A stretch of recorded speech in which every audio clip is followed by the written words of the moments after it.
Good morning, everybody. Quick show note. I think I'm going to start doing my second video of the day reliably on my local channel. If you don't know where my local channel is, well, come on over to CanadaPoly.com and you'll see it there. It'll be linked, and well, you can subscribe and follow along with my local stuff. My local stuff will have to do with the election and People's Party and et cetera, et cetera. It will still be talking about Canadian news, so I'd love to have you join me there. So, and if you like my videos, the format will be very similar. Okay, back to this. Dan Albas, who's the MP for Centre Okanagan. Oh my goodness, I'm not going to say the rest of it. And he's the Shadow Minister for Innovation. He says, quote, Mr. Trudeau in Globe and Mail, May 10th, 2019. Quote, Canadians understand that judicial processes, police investigations, and court proceedings are all entirely independent of the government of the day, certainly of the Prime Minister's office. That is the way it should be. Today's Globe and Mail, Robert Fife, and I've got it here. We'll look at the whole tweet. Says, Trudeau pushed for leak investigation that led to breach of trust charge against Norman, the Globe and Mail. So should the Prime Minister push for charges, or should he let the judiciary operate independently, like he said? Because both things can't be true, Mr. Trudeau. One or the other, not both. One or the other. And usually I would go through this, but the Globe and Mail is no longer working for my little workaround. So, well, things happen. Maybe I'll get a Globe and Mail subscription, although I can't really justify giving them money. I don't know. Okay, well, I'll think about it. Andrew Scheer's tweeting, and here he goes. He says, quote, complete hypocrisy from Trudeau. On a day when he vows to stop misinformation, his party tells lies. I have been clear. A Conservative government will not reopen this debate. And he's responding to Amanda Connolly tweeting, as Trudeau blasts U.S. backsliding over abortion restrictions, Liberals target new fundraising pitch, warning Conservatives will reopen the debate.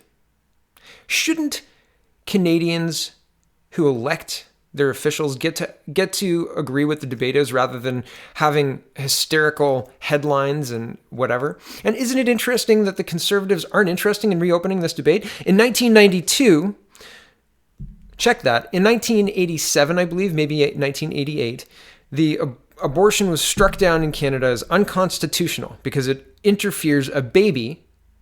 Forcing a woman to bring a baby to term is infringing on her right to self-actualization, to be all she can be, according to 1987. In 1992, Brian Mulroney's government passed abortion laws that would say, okay, but you can't kill a baby for no reason, right?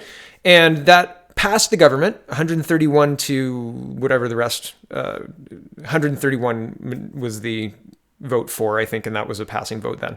I could be wrong about the number, but it passed in the House and died in the Senate, and then the government changed. And since then, nobody's ever brought it up before. It's become politically toxic. And I'm not weighing in one way or the other, but isn't it interesting that the Liberals are saying they're gonna take away abortion rights, and the Conservatives are saying, not us, no we won't, on Twitter. Weird, right? Especially within the context of how those laws came to be.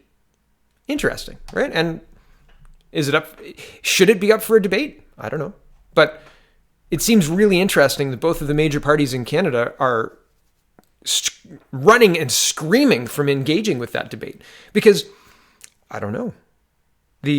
I think there's a lot to debate there. I think there is. At least talk about. Anyway, National Post is reporting, quote, Scheer's climate plan will look at how Canada can cut emissions elsewhere. Conservative leader Andrew Scheer says his party's climate plan will aim to hit Canada's promised greenhouse gas emission targets, but the party will not say whether that means all of the emission cuts it wants to count will actually happen here. Scheer intends to release his climate plan next month, and he said Wednesday it will be, quote, based on Canada's targets under the Paris Climate Change Accord. But he says Canada has an obligation not just to reduce our own emissions of climate change gases, but also to help other countries cut theirs. Okay, I want to point this out, guys. This paragraph here says Scheer says, and they use single words in quotes, which is so weird. This is not what Scheer said at all. I don't understand why they're paraphrasing here before using a full quote from Scheer. Maybe. Yeah, a full quote from Scheer here. But why use based in quotes and an obligation in quotes. It seems like you're cutting up what he's saying in order to do your story. It's weird. It's strange. Notice it. Okay, back to the article. Quote, "We don't do the world a favor if we see marginal reductions of emissions here in Canada and massive expansion of emissions in other countries because investments and jobs get displaced to those types of jurisdictions," Scheer said Wednesday. Under the Paris Agreement, each country in the world has to commit to reducing its own greenhouse gas emissions by a specific amount. However, the accord allows for what are called, quote, "cooperative mechanisms," which mean as long as two countries agree, emission reductions in one country can be counted towards meeting the targets of another country. That could happen if, for instance, Canada signed an agreement with another country to finance a new solar farm to replace a coal-fired electricity plant in exchange for Canada getting credit for some or all of the emissions reductions in that result. A Conservative spokesperson, woman, said Canadians will have to wait for the release of the party's climate plan in June for any details about how emission reductions in other countries will be incorporated into the Tory vision. I think I'm just going to pause here briefly. Two things. One, I think this is funny that this whole article is about Scheer coming up with a plan in June. He doesn't have a plan at all yet. He's just talked about maybe releasing a plan soon, which is crazy. And two, the fact that our environmental plan is to send money to other countries to tick off imaginary credits in a non-binding Paris Agreement. Are you ready to send more money out of Canada? Vote for Andrew Scheer. He'll send all your money to China so they can stop building coal plants while they post wonderful, wonderful billion-dollar surpluses and they allow Huawei to build the backbone of our future infrastructure. Wait. That seems like a bad idea? Wow. Back to the article. Scheer also intends to try and amend the Liberal motion in the House of Commons declaring a climate change emergency to include a recognition of, quote, Canada's obligations in the global context. The motion is a non-binding law, but a broad declaration of MPs' collective will.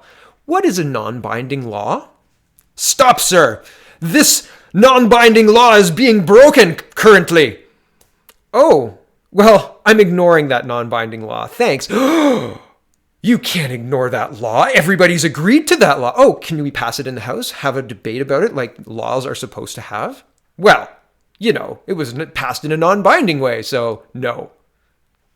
Back to the article. The Liberal motion declares climate change a national emergency. That means Canada must first meet the Paris targets for emission cuts and then exceed them to keep the world from getting catastrophically hot. Canada's 1.6% of the emissions. If we zero out our emissions, the United States and China will fill that in enthusiastically. It will do nothing. 1.6% of the world's emissions in Canada. This makes no sense. This has no basis in data. This is ridiculous. Back to the article. Environment Minister Catherine McKenna brought the motion in part to force the Conservatives to either commit to the Paris Agreement or vote against it. A competing NDP motion declaring a climate change emergency, which was debated Wednesday, is a non-starter for both the Conservatives and the Liberals because of its additional call for the government to walk away from the Trans Mountain pipeline expansion and fossil fuel subsidies immediately. What's $4.5 billion of taxpayer money when you're talking about the world being on fire, right? Back to the article. McKenna said some subsidies are helping keep life affordable, such as those keeping diesel prices down to reduce electricity costs in Canada's north. Scheer said Conservative support for the Liberal motion depends on whether the Liberals accept his planned amendments, such as an acknowledgement that Liberals' existing climate policies are failing to meet the Paris targets. He said Conservatives believe climate change is a real and urgent problem, but he called out the government for wasting time in the House of Commons with a motion he says is a clear attempt to distract from the Liberal scandals. I scroll down. Catherine Abreu, Executive Director of Climate Action Network Canada, said there are no rules yet for how cooperative mechanisms would work. She also said that they were introduced with the idea that countries such as Canada could achieve more ambitious targets down the road by helping other countries not use the mechanisms to meet existing targets. She said that she wouldn't comment on the Conservatives' plan until she sees it, but that any party that tries to meet the Paris target without making a serious dent in Canada's own emissions cannot be taken seriously on climate change. Madam, 1.6%, 1.6%. What do you want us to do? We also are a Northern Hemisphere climate, and we have to warm our houses and drive our cars, and batteries don't work here. So it's ridiculous. This whole article is, as I said, hilarious because it's an article about the Conservatives not having a plan and talking a lot about not having a plan. And okay, here's my 1975 data to 2019. This is April 2019, and you can see that it was the average in April was 10.6 degrees Celsius. Here's the left hand, and that's the Celsius, and here's the date. I'm expanding to go back to 1936 too, because there's data all the way back to 1936 on Pearson International. I'm going to do a couple other lines as well. And so 1975 and 76, 13 degrees, 77, 9 degrees, 81, 13 degrees, 83, 10 degrees. Is this what catastrophic warming looks like? Okay, I wanted to look at what these curves look like. This is the Wally Broecker. I'm just going to call it that for now. And is this a scientific thing, really? Did people not question this? It looks like a pencil mark. Are these plotted graphs? So 1970 to 1980 is roughly mostly the same, except it's kind of got a downward trend a little bit, and it's almost bang on zero, right? Bang on zero. Well, that doesn't match. That doesn't match. I don't have 1970 to 80. I have only 75 to 80. So I apologize that to there. So, and as this curve goes up, you have to look on the left-hand side here. It's not even a degree, and yet this is our observed data. This is Pearson International Airport is the red line, and Waterloo University is University of Waterloo is the data here on the blue line. You can see all of my source data and my methodology. I've got other videos. I'm going to release one on my local channel talking more about the methodology and what I think it means. But my point is, this curve up means very little, because what are the plotted data points? 2005 to 2010, how many data points between here and here? What does it mean? Does it mean, is it a steady rise? What does the steady rise mean? Are you saying that it's going to rise between 0.3 and 0.6 degrees Celsius between 2000 and 2010? Like, is that what this is saying? It's very difficult to tell. And this was published in 1975. It's definitely getting warmer. Okay, here's another one. This is published later, and I've got it. This is the 1880 to 2010 march upwards. So okay, as I said, I'm going to go back to the 1930s. My first question when looking at this, because this is better, we've got plotted graphs. Maybe they're taking an average month, 1 month every year or something. But again, it's really muddy. 1940 and 1950. How many data points are between 1940 and 1950? So my challenge to you is, again, I will put out a methodology. Maybe I'll call it the Canada Poly Challenge. That's what we'll do. Canada Poly Challenge. I'll put my methodology out, and you find me warming, because I don't see it. Where is it? Where's this catastrophic warming? I don't see it. It's not here. It's not happening. And yet, all of these graphs have this steady march up. It's definitely warming, right? Here's NASA, okay? I was looking for temperatures back to the 1880s so I could do exactly the same thing. Let's graph it. Let's take a month. Let's take all the days in the month, average that out. Let's do it in April. I don't mind that. That's data, right? If April looks like that, I'm willing to bet December looks probably the same. July, probably the same, right? Like there's probably temperature variations of about 6 degrees, which is what we're seeing in this graph. And so what? Has this meaningfully hurt Toronto International Airport? Is there climate change happening in Toronto right now that is different than 1980? Because the temperature's the same. There's no difference. None. It's so weird to have this hysteria when, look at this. What's the difference? I am the confused child in the Emperor's New Clothes. He's naked. Where's the warming? Watch this. This is NASA, okay? Watch the date. I'm going to read it out. The date is listed in the top right, but I'm going to read it out. We're going to start in 1800s, and I'm going to look at my chart again. We're here, I believe, okay? So this is the United States, right? There's Florida, okay? There's New York-ish area, right? The North Carolinas, okay? Toronto, roughly. Okay, and this is the 2013 to 2017 number. Just so you know, this is 2018, 2019 on this graph. 2017 was 14 degrees. 2010 was warmer. 2016 was 9 degrees. Coldest one on my graph so far from 1975 to 2019 is 2018, 7.97 degrees. This is not matching up with the steady rise. And watch this, okay? So we're right here. Let's go. 1880s, 1890s, 1900, 1910, 1920, 1930, 1940, 1950, 1960, 1970, 70, 1980, 1990, 2000, 2010. Where's the warming? Where's the warming? We're at the hottest, according to NASA, right? And according to this very, very, very scientific NASA chart, we're at the hottest we've ever been.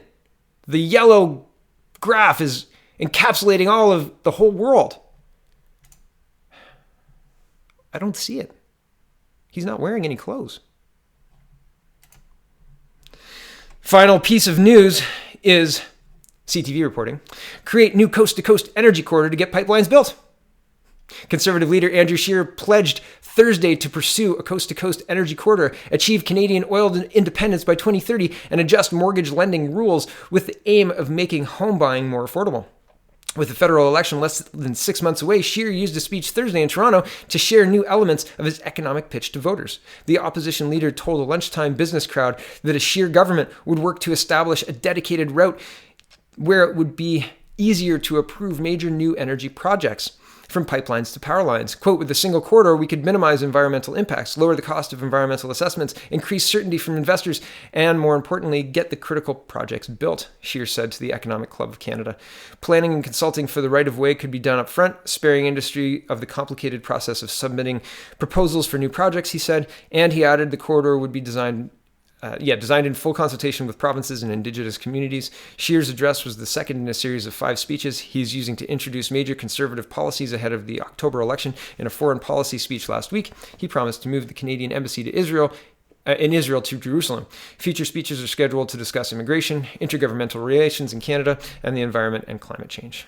On crude oil, Scheer promised Thursday to work towards a Canada that no longer needs foreign oil and is instead fueled exclusively by Canadians by 2030. Oil imports from countries like Iran, Venezuela, Saudi Arabia have supported regimes that, quote, abuse human rights and take virtually no steps to protect the environment, he said. The fact is, Canada has more than enough oil, not only to displace most imports from the aforementioned rogue states, but to put an end to all foreign oil imports once and for all, he said. Scheer also touched on a housing-related vow that could have a significant impact on the economy and financial stability. Without providing much detail, he said he would change tough mortgage lending rules introduced in recent years. These policies were designed to cool sizzling housing markets in Toronto and Vancouver and slow further built-up household debt loads already at record levels. Quote, I will rework the mortgage stress tests the Liberals brought in a couple of years ago that have pushed the dream of home ownership out of reach of so many Canadians across this country, Scheer said. When it comes to housing, we can't just talk about the demand side, we have to talk about finding new ways to get more supply on the market. So I will work with provinces and municipalities to knock down regulatory barriers that discourage new home construction so more homes can come on the market to lower prices. I scroll down. Scheer also said that if Conservatives win the next election, he'll kill the so-called infrastructure bank the Liberals created to entice private sector investment in public construction projects. The Liberals have committed $35 billion towards the infrastructure bank in federal funding and backstops. Quote, aside from being a money-sucking administrative nightmare,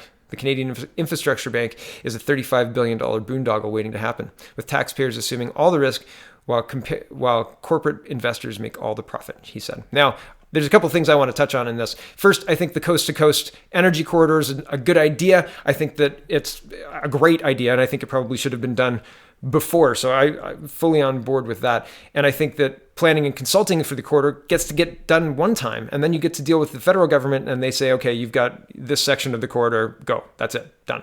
Makes perfect sense to me. And yeah, planning and consulting right away gets done the first 6 months, and then you plan the corridor and you get things fast-tracked, right? The interesting on crude oil, I think that it's interesting his stance pushing for Canadian oil in the East.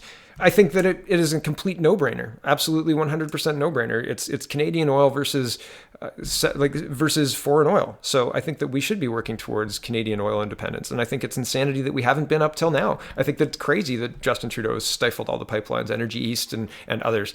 That's the safest way to move our pipelines. On housing, I think that it's funny that Mr. Scheer is willing to let you get into more debt. Let's loosen up those mortgage rates. Let's get some of that money flowing, everybody. Let's get you into a house. You look like you need a house. You need a house. You need a house. How are we going to solve homelessness? Let's make housing. No, not housing. Let's make mortgages great again. Right? That's weird. That's really strange. I think that when you look at money laundering and you look at the systemic problems that are facing our real estate, not the supply and the demand.